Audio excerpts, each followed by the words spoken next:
ولقد آتينا داود وسليمان علما وقال الحمد لله الذي فضلنا على كثير من عباده المؤمنين. وورث سليمان داود وقال يا أيها الناس علمنا منطق الطير وأوتينا من كل شيء إن هذا لهو الفضل المبين. وحشر لسليمان جنوده من الجن والإنس والطير فهم يوزعون حتى إذا أتوا على واد النمل قالت نملة يا أيها النمل ادخلوا مساكنكم لا يحطمنكم سليمان وجنوده وهم لا يشعرون.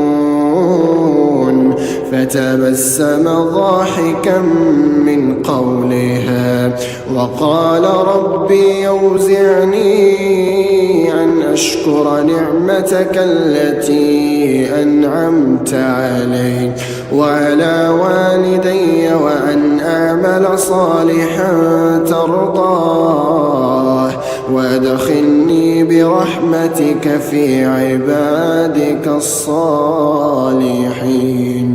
وتفقد الطير فقال ما لي لا أرى الهدهد أم كان من الغائبين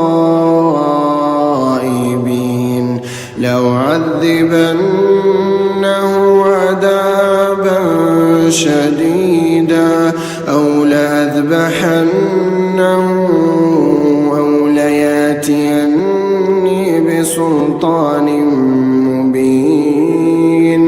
فمكث غير بعيد فقال أحطت بما لم تحط به وجئتك من سبع بنبأ يقين.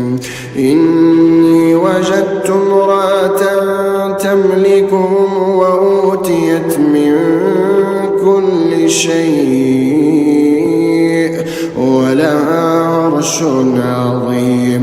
وجدتها وقومها يسجدون للشمس من دون الله وزين لهم الشيطان أعمالهم فصدهم عن